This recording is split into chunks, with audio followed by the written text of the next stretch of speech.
আসসালামু আলাইকুম সবাইকে। শুরু করতে যাচ্ছি পরিযান গল্পের 37 এবং 38 নম্বর পর্ব। অন্যায়কারীকে পরি কখনোই ক্ষমা করেনি, আজও করবে না। দোষীদের সে শাস্তি দেবেই। শায়ের কিছু বলুক বা না বলুক, পরি বলবেই। এতদিন চুপচাপ থাকা পরীকে দুর্বল ভেবে তারা যে ভুল করেছে তার মাসুল এবার পাবে তারা। তার আগে সব কথা জানতে হবে। তাই পরি খুশিনাকে আবারও জিজ্ঞেস করে, চম্পা আর কি বলেছে ফুপু? আপনি সব বলুন, সব সত্য বলবেন। কিছু একটা ষড়যন্ত্র আছে তা বুঝতে পারে খুশিনা। তাই তিনি বলতে লাগলেন, চম্পা কইল তুমি নাকি পোলাপাইন হওয়াইতে পারবা না, কোন ফকিরে দেখাইছো? চম্পা সব শুনছে, হের লেগা হেরোনা কইল, বোর যখন পোলাপান হইব না তাইলে চম্পার লগে বিয়া দিলেই ভালো হইব, পোলাপানের সুখ পাইব রান। আপনাকে সাদাসিধে পেয়ে যা বুঝিয়েছে তাই বুঝেছেন ফুপু, কিন্তু আমি সঠিকটাই বুঝেছি। চম্পা অনেক বড় চাল চেলছে ফুপু, আপনি যা টের পাননি। ক্রমাগত রাগ বেড়ে চলেছে পরীর। শায়ের বুঝলো এবার পরি নিজেও নিজেকে থামাতে পারবে না। পরি পালঙ্কে গিয়ে বসে, মাটির দিকে তাকিয়ে কিছু ভাবতে লাগলো সে। খুশিনা নিঃশব্দে প্রস্থান করে। পরি কেমন শান্ত হতে দেখে শায়ের ওর পাশে গিয়ে বসে। নিমজ্জিত কণ্ঠে শুধায়, চম্পা আর চামেলিকে আমি সবসময় নিজের বোনের চোখে দেখতাম, কখনোই অন্য চিন্তা ওদের নিয়ে মাথাতে আসতো না। কিন্তু চম্পার মনে যে অন্য কিছু থাকবে তা আমি জানতাম না। শুধু এই যে ধরে এত বড় মিথ্যাও বললো কেন? পরি চোখ তুলে তাকালো শায়ের দিকে, মুখটা কেমন মলিন হয়ে গেছে। চম্পা শুধু এই কাজটাই করেনি, আরও একটা জঘন্য কাজ করেছে জানেন কি? শায়ের মুখে কিছু না বললেও চোখের মাধ্যমে বোঝালো সে জানতে চায়। পরি বলল, কাল রাতে ওটা মেজো কাকিই ছিল। আমার সাথে ধাক্কা লাগতে তিনি অনেকটা ভয় পান, সেটা আমি তখনই বুঝেছি, কিন্তু কারণটা আমি আজ সকালে বুঝলাম। বালিশের তল থেকে একটা কাচের শিশি বের করে পড়ি, সেটা শায়ের দিকে তুলে ধরে বলে, মেজো কাকি কাল এটা ফেলে গিয়েছিল, আপনি খেয়াল না করলেও আমি করেছি। এটার মধ্যে একটা ওষুধ আছে, কিন্তু তা কিসের সেটা জানতাম না। তাই চামেলিকে দিয়ে উসমান ফকিরের কাছে পাঠিয়ে জানতে পারি সব। আমি যাতে মা না হতে পারি সেজন্য একটু একটু করে আমাকে খাইয়েছে চম্পা। আমি অনেক আগেই খেয়াল করেছি সব কাকিরা আমাকে নিয়ে কিছু বলেন, আমার ক্ষতি করতে চান, কিন্তু এসবে যে চম্পারও হাত আছে তা জানতাম না। ফুপু যখন এলো আমি কিছুটা আন্দাজ করেছি তিনি কী বলতে এসেছেন। কেয়ামত হলেও আমি আপনার হাত ছাড়বো না পরিজান, কিন্তু তার আগে চম্পাকে ওর কাজের হিসাব দিতে হবে। শায়ের উঠতে নিলে পরি হাত ধরে থামিয়ে দেয়, বলে, হিসেবটা আমি নিজেই নিয়ে নেব মানে সাহেব, পরির কাজ পরীকে করতে দিন। আর একটা কথা শুনে রাখুন, বিশ্বাসঘাতকের বুকে ছুরি চালাতে আমার বুক কাঁপবে না। আপনি চেয়েও আমার থেকে দূরে যেতে পারবেন না, আপনাকে আমার হয়ে থাকতে হবে ইহকাল এবং পরকাল। ভালোবাসা সহজ নয়, সত্যিকারের ভালোবাসাকে কোনো ঝড় আলাদা করতে পারে না পরিজান। দেহ আলাদা করলেও মনকে আলাদা করা যাবে না।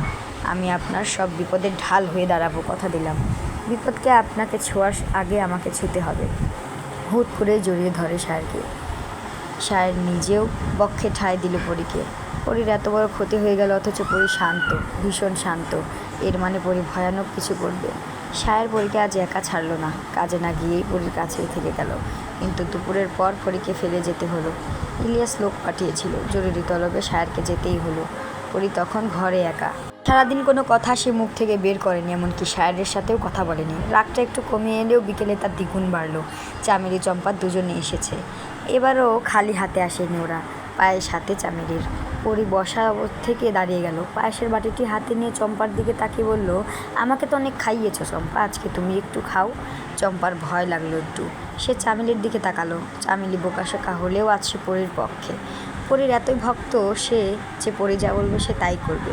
তবে পুরো বিষয়টা চামেলি নিজেও জানে না। পরি এগিয়ে গেল চম্পার দিকে, বলল, একটু খাও চম্পা। না ভাবি, আপনার লেগে আনছি, আপনি খান। আমার জন্য এত দরদ কেন তোমাদের? এত খাওয়াচ্ছ কেন আমাকে? কী মিশিয়েছ পায়েসে? চম্পা ঘামতে শুরু করেছে। পরি জানলো কীভাবে? চম্পার গাল চেপে ধরে বাটি শুদ্ধ মুখে ঢেলে দিল চম্পার। চম্পা পরির থেকে ছিটকে সরে গেল, দৌড়ে বাইরে এসে সঙ্গে সঙ্গে বমি করে দিল। পরি নিজেও বাইরে চলে এসেছে। চম্পা পিছনে ফিরতেই এক হাতে গলা টিপে ধরে চম্পার। পরির শক্ত হাতের বাঁধন শত চেষ্টা করেও পরির থেকে ছাড়াতে পারল না। পরির চোখে রাগ দেখে ভীষণ ভয় পাচ্ছে চম্পা। হিংস্র মানবীর ন্যায় চোখ দিয়ে ভস্ম করে দিচ্ছে চম্পাকে। আমার হিংস্রতা দেখোনি তুমি চম্পা? আজ দেখবে। এই হাতে অনেক পুরুষদের কাবু করেছে, আর তুমি তো একজন নারী মাত্র। চম্পা মুখ দিয়ে কথা বের করতে পারল না, শ্বাস আটকে আসছে ওর, চোখে ঝাপসা দেখছে। সে হাত নাড়িয়ে চামেলিকে বলছে তাকে বাঁচাতে, কিন্তু চামেলি নিজেই ভয় পেয়েছে। হঠাৎ করে পরীর কী হলো তা সে নিজেও জানে না। পরী আবারও বলল, আমার স্বামী একান্তই আমার।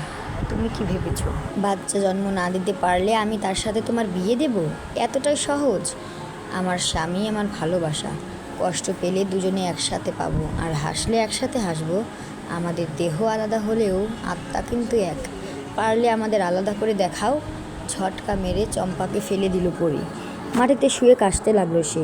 চামেলি দ্রুত বোনকে ধরে ওঠায়, বলে, কি হয়েছে ভাবি, তুমি এমন করতেছো কেন? আপা কি করছে? তুমি বুঝবে না, কিন্তু এটা জেনে রাখো তোমার মা এবং বোন জঘন্য অপরাধ করেছে। পরি নিজের ঘরে চলে গেল। যতক্ষণ চম্পার সামনে থাকবে ততক্ষণও নিজেকে নিয়ন্ত্রণ করতে পারবে না। চামেলি তার বোনকে ঘরে নিয়ে গেল এবং সাথে সাথেই সব বলে দিল। হেরোনা কিছুটা বিচলিত হলেও তেমনভাবে নিলেন না বিষয়টা। পরি আর কী বা করতে পারবে, আর শেরান তো তার সাথে কথাই বলে না। তবুও রাতে তিনি দুই যাকে ঘরে ডাকলেন গভীর পরামর্শ করতে। হেরোনা বললেন, শেরান তো সব যায় না গেল, এখন তো সব দিক গেল, কী করি এখন? ছোট যা কনক বললেন, ভাবি আমি কই, বাদ দেন এসব, ওই জমি আমরা পাবো না। কনককে ধমক দিলেন হেরোনা, তুই চুপ থাক, এতদিন জমি আমরা খাইলাম, অহন তো আমাগো হইয়া গেছে, আমরা দিমু না জমি, তোর ভাইয়ের লগে এই নিয়ে কথা কইতে হইব। কোন ঝামেলায় পড়লাম রে? দরজার ঠকঠক আওয়াজে চম্পা গিয়ে দরজা খুলে দিল। কিন্তু সে অবাক হলো পরীকে এই সময় দেখে। শান্ত চোখে চম্পাকে দেখে নিল পরী। আজ যেন পরীকে ভয়ানক সুন্দর লাগছে। লাল শাড়িতে পরীর মতো লাগছে। স্মিথ হাসলো পরী। পরীর সব কিছুই আজকে ভয়ানক মনে হচ্ছে চম্পার কাছে। পরী বলল, ভেতরে আসতে দিবে না? চম্পা দ্রুত দরজা হতে সরে দাঁড়ালো। সবাইকে অবাক করে দিয়ে দরজাটা আটকে দিল পরী। হেরোনা বলল, দরজা আটকাও কেন তুমি? জবাব না দিয়ে পরী চম্পাকে বলে, আমাকে বসতে দাও, সব কথা দাঁড়িয়ে বলবো নাকি? জলচৌকি এনে বসতে দিল পরীকে। পরী শান্ত স্বরে বলল, আমাকেই ওই ওষুধ খাওয়ানোর পিছনের কারণটা কি শুধুই চম্পা, নাকি আরও অন্য কারণ আছে? কথাটা বললে হেরোনার চোখে চোখ রাখে পরী। হেরোনা জবাব দিল, তোমার এত কথা কমো না, ঘরে যাও। রূপ দিয়া শেরানরে বশ করলো, আমাকেও পারবা না। পরী হাসলো, বলল, নারীর রূপে পুরুষ বশ হয় আর নারীরা ঈর্ষান্বিত হয়। আমি সব জানতে চাই, বলে ফেলুন। না হলে এই মাইয়া কী করবা তুমি? মারবা নাকি? সাহস তো কম না। পরী সোজা হয়ে বসে। তারপর বলে, আমি যখন খুন করি তখন আমার 13 বছর বয়স। তাহলে ভেবে দেখুন, 13 বছরে একটা খুন করেছি, আর এখন 4টা খুন করার সাহস আসে আমার মধ্যে। হেরোনা নড়ে চড়ে বসলো। পরী কি সত্যি বলছে নাকি ভয় দেখাচ্ছে? অতটুকু মেয়ে মানুষ মারবে কীভাবে? সে বলে, মস্করা করতেছ আমাকে লগে? আমি কি আপনার বেয়াই লাগে যে মজা করব? এই হাতে দা তুলে নিয়েছিলাম সেদিন। শুয়োরের বাচ্চাটার ঘাড়ে এক কোপ মারতেই সে শেষ। ওর রক্তে ভিজেছি সেদিন। পরীর কথা শেষ করার আগেই বজ্রপাতের শব্দ এলো। পরী পা দিয়ে কেঁপে উঠল সবাই। বিকেল থেকে আকাশে মেঘ ছিল, এখন হয়তো বৃষ্টি হবে, সেই আভাস দিচ্ছে প্রকৃতি। পরী আবারও বলতে লাগলো, তবে আমার সবচেয়ে খারাপ লেগেছিল কেন জানেন? ওই ঘাট থেকে মাথাটা আলাদা করতে পারিনি বলে মেজাজটাই খারাপ হয়ে গেল। পরীর কথাগুলো সবাইকে ভয় পাইয়ে দিল। তবে কেউ কোনো কথা বলল না দেখে পরী আবারও বলে, আপনাদের এসব কেন বলছি তার কারণ চাইতে চাইবেন না? কারণ হলো, এবারের মতো আপনাদের ক্ষমা করলাম, কিন্তু পরের বার কিছু করার আগে নিজের ঘাড়ের কথা চিন্তা করবেন। এখন বাকি কারণটা কি ভালোভাবে বলবেন, নাকি শ্বাসনালী চেপে ধরে কথা বের করতে হবে? কোনো খুন খারাপই ভয় পায় খুব। পরীর কথাটা সে বিশ্বাস করে ফেলেছে, তাই সব সত্য গড়গড় করে বলে দেয়। হেরোনা চেয়েও আটকাতে পারে না। হেরোনা এখনও পরীর কথা পুরোপুরি বিশ্বাস করতে পারেনি, কিন্তু চম্পার কেন জানি মনে হচ্ছে পরী সত্যি বলছে। পরী আজ যেভাবে ওর গলা চেপে ধরেছিল, মনে হচ্ছে আজই সে মরে যাবে। ওই হাতে নিশ্চিত কাউকে মেরেছে পরী। কনকের কথা শুনে পরী বলে, এটুকু সম্পদের জন্য আপনারা একটা মেয়ের মাতৃত্ব কেড়ে নিলে? বাহ, খুব ভালো, এর থেকে আরও বেশি সম্পদ পাবেন আপনারা, আমি দেব। তবে তার সাথে আমার মাতৃত্ব ফিরিয়ে দিতে পারবেন? ইতিমধ্যে বৃষ্টি শুরু হয়ে গেছে। সবাই চুপ করে আছে, শুধু বৃষ্টি পড়ার শুশু শব্দ ভাসছে চারিদিকে। পরী সবার দিকে তাকিয়ে আছে। এবার সে দরজার শব্দে সেদিকে তাকায়। দরজা খুলে চম্পা। বাইরে থেকে শায়েরের কণ্ঠস্বর শোনা গেল, ঘরে চলুন পরী যান। পরী কথা না বলে ঘর থেকে বের হয়ে গেল। ঘরে যেতে যেতে অনেকটাই ভিজে গেল পরী। শায়ের আরও বেশি ভিজে গেছে। আরব থেকে ফিরতে ফিরতে ভিজে যথোবত সে। পরীকে ঘরে না দেখে শায়ের বুঝে গেছে সে কোথায় থাকতে পারে। ঘরে আসতেই শায়ের বলল, আপনি এই ঘরে কেন গিয়েছিলেন? আর কখনো যাবেন না। পরী কথা বলল না, চুপচাপ গামছা এনে শায়ের মাথা বুঝতে লাগলো সে। শায়ের নিজেও চুপ রইল। একটু পরে বলে উঠল, আপনি কাকে খুন করেছেন পরী যান? আপনি সব শুনেছেন দেখছি, এটা বলবেন না যে আপনি ভয় দেখানোর জন্য বলছেন। আমি আপনার কথাতে বুঝেছি আপনি সত্য বলছেন। প্রসঙ্গ পাল্টে ফেলে পরী, বলে, সুরমা পড়লে আপনাকে এত ভালো লাগে কেন মালি সাহেব? আপনার সব সৌন্দর্য কেন ওই চোখে ঢেলে দিয়েছেন বিধাতা? আমার যে নেশা ধরে যায়। আমি আপনাকে কিছু জিজ্ঞেস করেছি, আমাকে আজ ভালোবাসা দিবেন মালি সাহেব? আগের থেকে আরও বেশি ভালোবাসা চাই আমার। পরীকে কেমন যেন উন্মাদ মনে হচ্ছে সাহেবের। আজকের ঘটনাটা ওকে কেমন যেন ঘুরে ফেলে দিয়েছে। সাহেব বলল, আপনার কী হয়েছে পরিজান? শরীর খারাপ করেছে? আপনার ভালোবাসার অসুখ সারা জীবন থাকবে আমার। আমাকে সুস্থ করতে কোনো দিন পারবেন না আপনি। কথা শেষ করতেই সাহেবের বুকে ঢলে পড়ে পড়ি। সাহেব পরীকে কোলে তুলে দিল সাথে সাথেই। এইবার সে খেয়াল করলো পরীর সম্পূর্ণ চুল ভেজা, শরীর জ্বরে পড়ে যাচ্ছে। সন্ধ্যাবেলা কলপারে গিয়ে ইচ্ছা মতো ভিজেছে পরী। মাতৃত্ব হারিয়ে ফেলেছে সে, এটা কিছুতেই মানতে পারছে না। আর কি কখনো মা হওয়া সম্ভব কি পরীর পক্ষে? বেশ ভেজার কারণে শরীরে জ্বর নেমে এসেছে। তারপর আজকের ঘটনা পরীর মস্তিষ্কে বেশ গভীরভাবে আঘাত করেছে, যার জন্য উল্টাপাল্টা বকছে। পরীকে পালঙ্কে শুইয়ে দিয়ে কাঁথা টেনে দিল সায়ের। সে নিজে উঠতে গেলে পরীর হাতটা টেনে ধরে। হারিকেনের টিমটিম আলোতে সায়ের খেয়াল করে অস্থির চিত্ত নয়নে তাকিয়ে আছে পরী। জ্বরে ফর্সা মুখখানা রক্তিম বর্ণ ধারণ করেছে, অসম্ভবভাবে কাঁপছে ঠোঁট দুটো।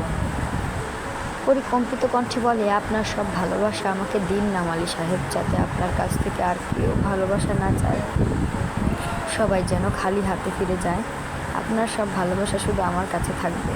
পরীর মাথায় হাত বুলিয়ে দিল সাহেব। বলল, আপনার শরীরে জ্বর এসেছে পরিজান, আপনি একটু চুপ করে শুয়ে থাকুন। পরী হাতটা আরও শক্ত করে চেপে ধরে বলল, না আমি ঠিক আছি। কেন পাগলামি করছেন? আমি কখনোই আপনাকে ছেড়ে যাব না, একটু শান্ত হন। আপনাকে ছেড়ে যেতে কখনো দিলে তো যাবেন? সাহেব পরীর থেকে হাত ছাড়িয়ে পরনের ভেজা পাঞ্জাবিটা খুলে ফেলে। ভেজা পোশাক বদলে আবার পরীর পাশে এসে বসে। পরীর কপালে হাত রেখে দেখে জ্বর ক্রমাগত বেড়ে চলছে। সাহেব জল ফুটে দিতে চাইলে পরী বারণ করলো। পরীর বারণ উপেক্ষা করতে সাহেব পারল না। পরী জেদ ধরে বসে আছে।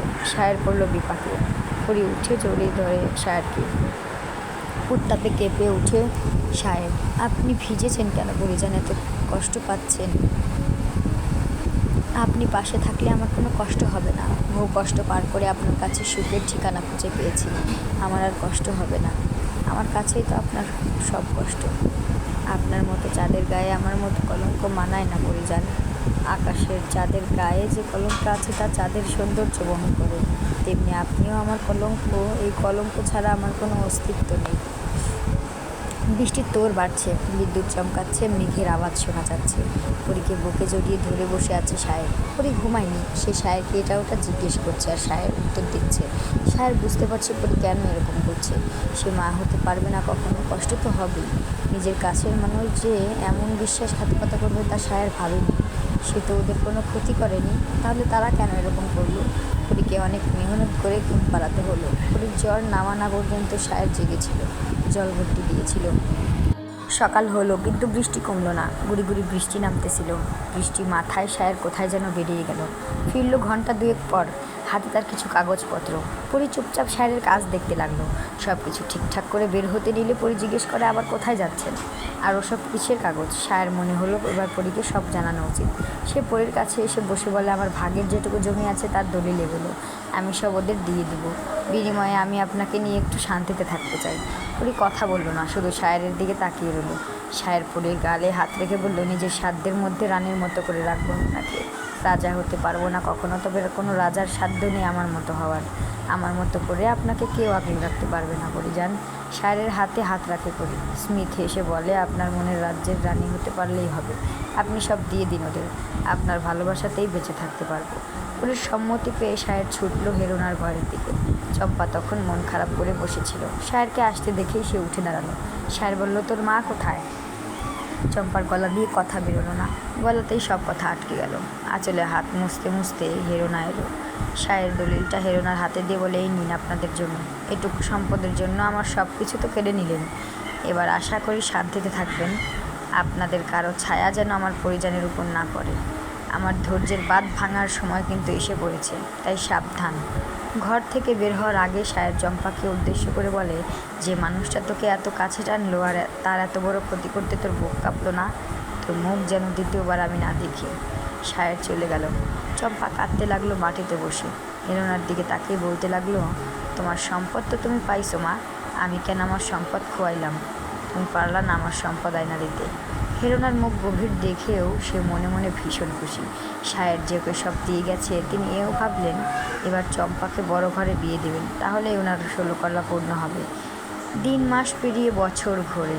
পরি মন খারাপ করে বসে থাকে বাড়ির জন্য, কিন্তু সময়ের অভাবে শায়ের পারে না পরীকে নিয়ে যেতে। কিন্তু তার ভালোবাসার কোনো কমতি রাখেনি শায়ের। পরি কখনো প্রশ্ন করতে পারেনি শায়েরকে, জিজ্ঞেস করতে পারেনি শায়ের তাকে ঠিক কতখানি ভালোবাসে। তার প্রমাণ সে পদে পদে পেয়েছে। শায়ের ছোটো ঘরটাকে রাজপ্রাসাদ মনে হয় পরীর। সারাদিন রাত ঘরে বসে কাটে ওর। সেদিনের পর থেকে পরি সম্পূর্ণ একা থাকে। চম্পা তো আসে না, এমনিতেও চামেলিকেও আসতে মানা করেছে, কেননা চামেলি সহজ সরল মানুষ, কখন কি বুঝিয়ে পাঠাবে কে জানে। তবে মাঝে মধ্যে চামেলি উঠোনের দরজা খুলে উঁকি দিয়ে দু এক কথা বলে, আবার চলে যায়।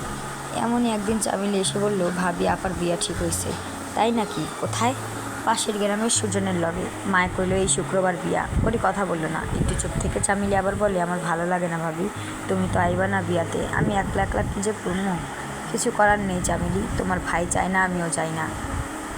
আপার মা একটু ভালো না ভাবি, শায়ের আসার সময় হয়ে গেছে। তাই পরি বলল, তুমি এখন যাও চামেলি, তোমার ভাই এক্ষুনি যে চলে আসবে, তোমাকে দেখলে বকবে। চামেলি মন খারাপ করে প্রস্থান করলো। পরিও নিজের কাজে চলে গেল। সব কিছু জানার পর খুশিনাও তার ভাইয়ের বৌদির সাথে কথা বলে না। তিনি পরীকে নিয়ে ছোটেন নানা ফকিরের কাছে। মাতৃত্বের স্বাদের জন্য পরি নিজেও যায়, কিন্তু কোনো লাভ হয় না। কত ওষুধ খেয়েছে তার ইয়াত্তা নেই। দিন শেষে পরি হতাশই হয়েছে, তবুও আল্লাহর ওপর ভরসা রাখছে। শায়ের ফিরলে ওর মন খারাপ কখনোই তাকে বুঝতে দেয়নি। পরি জানে ওর হাসি মুখ দেখলে শায়ের সব ক্লান্তি দূর হয়ে যায়। চম্পার বিয়েতে শায়েরকে দাওয়াত করে যায় আকবর, কিন্তু সাথে সাথেই তা প্রত্যাখ্যান করে শায়ের। আকবর কিছু বলারও সুযোগও পেল না, শায়ের সে সুযোগ কখনো দেবেও না। পরি নিজেই শায়েরকে বলে, ফিরিয়ে না দিলেই পারতেন, নিজের লোকই তো, অন্তত বিয়েতে না হয় থাকুন। আমি শুধু আপনার সাথে বাকি জীবনটুকু কাটাতে চাই, এছাড়া অন্য কাউকে আমাদের মাঝে আনতে চাই না। ওদের ক্ষমা করলেও আমার ক্ষোভ কিন্তু চাইনি। আপনি ওদের হয়ে কিছু বলতে আসবেন না। আর কোনো বাক্য পরি উচ্চারণ করে না। সে শায়েরকে যতটা চায় তার চেয়ে গভীরভাবে শায়ের পরীকে চায়। এভাবেই দুজনের ছোট সংসারে সময় কেটে যাচ্ছে খুব। চম্পার বিয়ের আগের দিন খুশিনাকে ধরে বেঁধে সবাই নিয়ে গেল। যতই হোক তার তো যাওয়া উচিত, একমাত্র ফুপু বলে কথা। শায়ের নিজেই খুশিনাকে যেতে বলেছে। শায়ের তাই সন্ধ্যা হতেই বাড়িতে এসে পড়েছে, না হলে পরি একা হয়ে যাবে। হঠাৎই চম্পা ছুটে আসে এবং চাপটে ধরে শায়েরকে। আকস্মিক ঘটনাতে শায়ের নিজেকে ছড়ানোর বদলে চুপ করে দাঁড়িয়ে থাকে। চম্পা কাঁদতে কাঁদতে বলে, মাফ করো সেরান ভাই, আমি মার কথাই সব করছি, আমি তো ইচ্ছা করে কিছু করি নাই। আমি তো তোমারে চাই, এমনি ছাইরা দিও না, আমি বিয়া করতে চাই না, মইরা যাবো আমি। হাতে টান লাগতেই ঘাড় ফিরিয়ে তাকায় সে। এক ঝটকায় চম্পাকে শায়ের থেকে ছাড়িয়ে আনি। রোদ নিয়ে তাকিয়ে বলে, তোমার মুখটা আমি দেখতে চাই না চম্পা, আমার স্বামীকে ছোঁয়ার সাহস দ্বিতীয়বার দেখিও না। আমি কিন্তু অত ভালো মেয়ে না যে বারবার তোমার অপরাধ ক্ষমা করে দেব। চম্পাকে কথা বলার সুযোগ না দিয়ে পরি ওকে ধাক্কা দিয়ে ঘর থেকে বের করে দিল। শায়ের চুপ করে দাঁড়িয়ে রইল। সে চম্পাকে কিন্তু বলতে চেয়েছিল, কিন্তু তার কথাটা পরিই বলে দিয়েছে। পরি যে একা কত লড়াই করেছে তার ধারণার বাইরে। চম্পার বিয়ে হওয়া না পর্যন্ত শায়ের আর বাড়িতে আসলো না। তবে বিকেলে একটা চিঠি এসেছে শায়েরের নামে। চামেলি খামটা এসে পরীকে দিয়ে যায়। চিঠিটা উলট পালট করে দেখে পরি। চিঠির উপরে দেওয়া ঠিকানা দেখে সে, নূরনগর থেকে এসেছে চিঠিটা। পরি একবার ভাবলো খুলে দেখবে, যেহেতু চিঠিটা শায়েরের নামে তাই অন্যের চিঠি খোলা ঠিক নয় ভেবে পরি খুলল না। রাতে শায়ের ফিরতেই চিঠিটা দিল পরি এবং বলল, নূরনগর থেকে আপনাকে কে চিঠি পাঠিয়েছে, নামটা লেখেনি, খুলে দেখুন তো। শায়ের চিঠিটা হাতে নিয়ে আবার রেখে দিল, বলল, এখন পড়তে ইচ্ছে করছে না, পরে পড়বো। পরি ভাবলো শায়ের ক্লান্ত, তাই চিঠিটা আগের স্থানে রেখে দিল। তবে শায়েরকে বিচলিত দেখাচ্ছে খুব। কোনো ঝামেলা হয়েছে? রাতে তেমন ঘুম হলো না পরির। ভয়ানক একটা স্বপ্ন দেখে জেগে উঠল সে। তাহলে আজকে এই পর্যন্তই, দেখা হচ্ছে আগামী পর্বে। ততক্ষণ পর্যন্ত সুস্থ থাকুন আপনারা সবাই এবং আমার সাথেই থাকুন। যদি গল্পগুলো ভালো লেগে থাকে একটা লাইক করে পাশে থাকবেন, আর আপনাদের মূল্যবান মতামতটি দিয়ে অনুপ্রাণিত করবেন আমাকে। ধন্যবাদ সবাইকে। আসসালামু আলাইকুম।